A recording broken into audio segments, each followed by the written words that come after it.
हम जैसे दीर्घ रोग है हमारे को जन्म और मृत्यु का एक दीर्घ रोग है, ये कैंसर हो रही है। ये प्रभु का हॉस्पिटल है, ये सतलोक आश्रम बरवाला एंड करो था।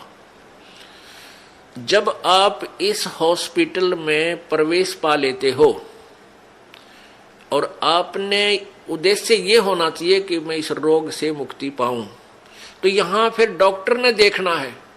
जैसे डॉक्टर के पास आप चले गए, आप भयंकर रोगी हैं, फिर डॉक्टर ने ही करना है जो करना है, मरीज की नहीं चलती। वहां पर मरीज की कोई राय नहीं ली जाएगी। डॉक्टर जब चाहोगा इंजेक्शन लाओगा, जब चाहो उसका एक्सरे करेगा, जब उसकी रिपोर्ट लेगा, ब्लड चेक करेगा, ग्लूकोज चढ़ावेगा, इंजेक्शन लगाएगा, और हो सकता है किसी कारण से टांग भी काटनी पड़ जा जीवन बचाने के लिए, तो वो टांग भी काटेगा। तो वहां मरीज अपनी नहीं चलाता है, वो करबद्ध रहता है और डॉक्टर को समर्पण कर देता है कि जो आपको ठीक लगे वही करना।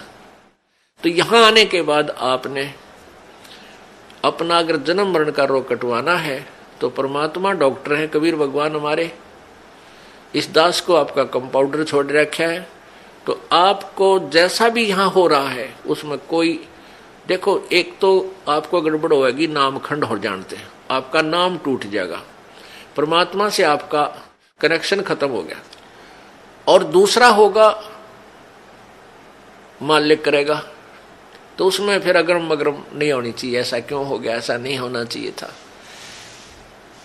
तो एक तो सावधानी आपने रखना है कि आपका नाम खंड ना हो, मर्यादा भंग नहीं होनी चाहिए।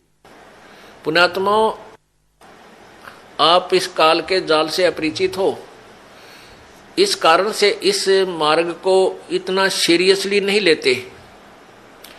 आप केवल पहले आते हो सुख के उद्देश्य से कि मेरा ये हो जा, बेटा हो जा, बेटी हो जा, कार हो जा, कोठी हो जा, टोटा दूर हो जा, कर्जा उतर जा, छोटा मोटा को शारीरिक कष्ट है वो दूर हो जा। ये तो आपको फ्री ऑफ कॉस्ट होगा यदि आप सच्ची श्रद्धा से भक्ति करनी प्रारंभ कर दोगे। फिर कुछ दिनों के बाद आपको यहाँ इसलिए बुलाया जाता है, भाई हर महीने आना है, दूर देश के हैं वो, चल दूसरे महीने 1 महीना छोड़ कर आ जाए, 2 महीने छोड़ कर आ जाए। आपको इसलिए बुलाया जाता है कि ताकि आप इसको इतना सीरियसली नहीं लेते, क्योंकि आप इस मार्ग से परिचित नहीं हो। आपको यहाँ बुलाया इसलिए जाता है क्योंकि आपको वहां अपने घर से जब चलते हो तो 1 हफ्ता पहले आप परमात्मा के दरबार में पहुंचने के लिए चिंतित हो जाते हो। तो आपकी वो चिंतन भी मालिक के पुण्य में लग जाता है। कोई कार्य को आगे पीछे करते हो, किसी से छुट्टी लेते हो, घर वालों को मीठा बोलते हो कि मैंने जाना है, कहीं ये ना कर दे, और फिर आप वहां से यहां तक आते हो। नंबर 1 तो आपको धनी बनाना है, राम नाम का, भक्ति का धनी बनाना है। परमात्मा का विधान है, संत मिलन को चालिए तज माया अभिमाने, जो जो कदम आगे रखे ओहे यज्ञ समाने। क्या बताते हैं परमात्मा, अपना विधान आप ही बता रहे हैं कबीर जी कि संत मिलन को चालिए। जब सतगुरु के दर्शनार्थ आप चलते हो, अभिमान तज माया अभिमान, किसी प्रकार का भी आप में अभिमान नहीं होना चाहिए, ना धन का हो, ना पद और पोस्ट का हो, किसी प्रकार का नहीं हो। जैसे एक रोगी व्यक्ति जिसको पता लग गया कि तेरी जान जाने वाली है और वो डॉक्टर के पास जाता है, चाहे वो कितना बड़ा अधिकारी है और कितना पैसे वाला है, वहां वो अपनी उस पोस्ट और पैसे को नहीं आगे रखता, उसका दिखावा नहीं करता, अपनी जान बचाना चाहता है। डॉक्टर जहां कहता वहीं लेट जाता है, कपड़े उतारने को कहता तुरंत उतार देता है, कोई रिपोर्ट करवाने के लिए संकेत करता है, लिख कर देता है, तुरंत उठकर चला जाता है। तो पुण्यात्मा सच्चे दरबार में जब भगत आवे, उसका दृष्टिकोण, उसका उद्देश्य, उसका भाव ऐसा होना चाहिए जैसे सीरियस रोगी, सीरियस पेशेंट और हॉस्पिटल में जाता है। उसमें कोई नखरा नहीं होता। ऐसे जब आप सच्चे दरबार में आओगे, आपको कितना पुण्य मिलेगा कि जहां से आप चले हो यहां तक आने के जितने भी आपके कदम, यानी जितने कदम बनते हैं, इतने यज्ञ के तुल्य आपको पुण्य मिलेगा। मिलेगा उसको जो या निष्कपट भाव से आता है और निर्भिमान होकर आता है। जैसे रोगी जाता है हॉस्पिटल में, तो यहां आपको बुलाने का उद्देश्य ये है, नंबर 1 तो आप धनी हो जाओगे, पुण्य बढ़ेंगे आपके, और जो पैसा आपका खर्च होता है यहां किराए पे आने जाने में, ये भी आपके पुण्य में लिखा जाएगा, आपके धर्म में लिखा जाता है, ये पुण्य हो रहा आपका। तो जितना भी आप यहां परमात्मा के चरणों में आओगे आपका पुण्य बढ़ेगा। फिर आप यहां पर 5 यज्ञ होती हैं। एक यज्ञ है धर्म की, या भंडारा चला है भगवान का दिन रात फ्री ऑफ कॉस्ट परमात्मा की तरफ से।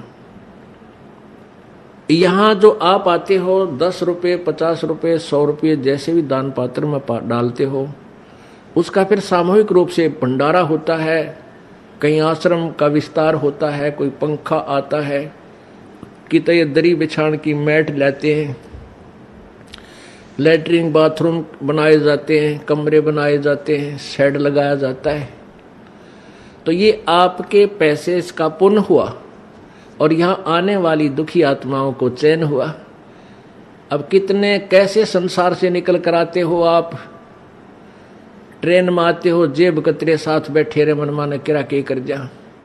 घर से निकलते हो, कोई ठगी है, कोई चोर है, कोई किस तरह का है। व्यापार में भी इस तरह के ना जाने कितने निकम्मे आदमी, या व्यवसाय में अपने कार्य में कितने निकम्मे टाइप के आदमी आपके साथ खसने को तैयार रहते हैं। और ऊपर से फिर आपके ऊपर ये इतनी आपदाएं, कोई रोगी है, किसी को कोई भूत सता रहा है, किसी का पितर रुष्ट है, किसी का देवता रुष्ट रहा है, और ना जाने कितने रोग कोड आपके लगे हुए। और वो प्राणी यहाँ आता है, उसको आते ही गर्म पानी मिला है नहाने के लिए, गरम गरम चाय तैयार मिला है, अपना बैटरी सी चार्ज हो जाती है इसकी, और फिर बिछे बिछाए मैट मिले, रजाई मिले भगवान के बच्चों को। और फिर आपको यहाँ अमृत ज्ञान सुनाया जाता है रात्रि के समय, सर्दी का मौसम, ये दिसंबर और जनवरी का महीना, इसमें ओढ़ कर रजाई शाम के समय और बैठे मालिक का ज्ञान सुने, परमात्मा का प्रसाद छक के, और अपना कितनी आत्मा प्रसन्न होती है। आधा दुख तो यही बोल लेता प्राणी। तो यहाँ पर कौन आता है? यहाँ कोई खाना खाने नहीं आता, यहाँ कोई रात्रि को सोने के लिए नहीं आता, यहाँ तो परमात्मा के लिए वो प्यारी आत्मा आती है जो परमात्मा के अंश है, जो पिछले जन्मों से उनके चरणों में कहीं ना कहीं किसी ना किसी रूप में वो उनके साथ रहे हैं। अब वो पार हो नहीं पाया, भटक रहे हैं, उनको फिर परमात्मा अपने बच्चों को इकट्ठा कर रहा किसी ना किसी माध्यम से, कोई टीवी से, चैनल से, या किसी पुस्तक से, या किसी मित्र से, रिश्तेदार से, भाई बहन से अपना संदेश भिजवा कर इनको फिर शरण में ले रहा है। तो ऐसी प्यारी आत्मा जो परमात्मा के बच्चे यहाँ आते हैं, और इनके लिए जो सेवा होती है ये धर्म यज्ञ है। इस धर्म यज्ञ में आपका पैसा लगता है, इससे आपको पुण्य होता है, और जो पैसा आपका किराए में लगा वो भी आपका पुण्य के अंदर लगा। अब पुण्यात्मा जैसे जो अनजान व्यक्ति हैं, जिनको इस मार्ग का पता नहीं, वो मंगलवार को 1.25 रुपये का प्रसाद बांटनी है, वो तो वहीं तक सीमित है। हम भी ऐसे ही थे जब तक ज्ञान नहीं था।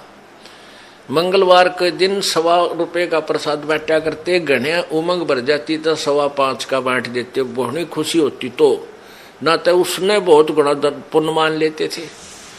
अब परमात्मा कहते हैं, जिन हर जैसा सुमरिया बैता को तैसा लाभे, ओसा प्यास न भागे ही जब लग दसे नहीं आबे।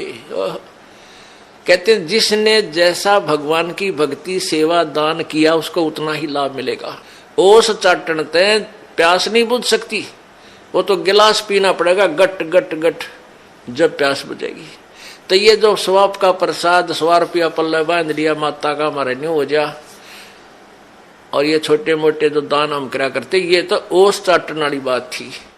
और अब यहां आपने गिलास के गिलास पीने पड़ेंगे और देगा वही परमात्मा। आप देखना खेल मालिक का भगवान क्या किया करता है।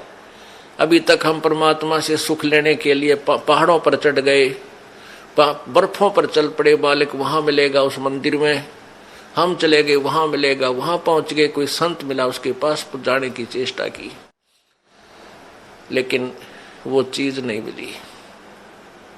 अब आपको वो वस्तु मिलेगी जिसकी गुण गाया करते थे, जिसकी आपको चाह थी, तड़फ थी, और जिसके विषय में सदग्रंथ संकेत किया करते थे। भगवान ऐसा करता है, भगवान कोढ़ी को स्वस्थ कर देता है, अंधे को आंख दे सकता है, बांझ को पुत्र दे देता है, निर्धन को धनी बना दे, कंगाल को राजा बना दे, और हर तरह के सुख भगवान ही दिया करता है। तो वो परमात्मा आपको अब मिलेगा, वो ही आपको सुख मिलेंगे जो भगवान दिया करता है। क्या बताते हैं?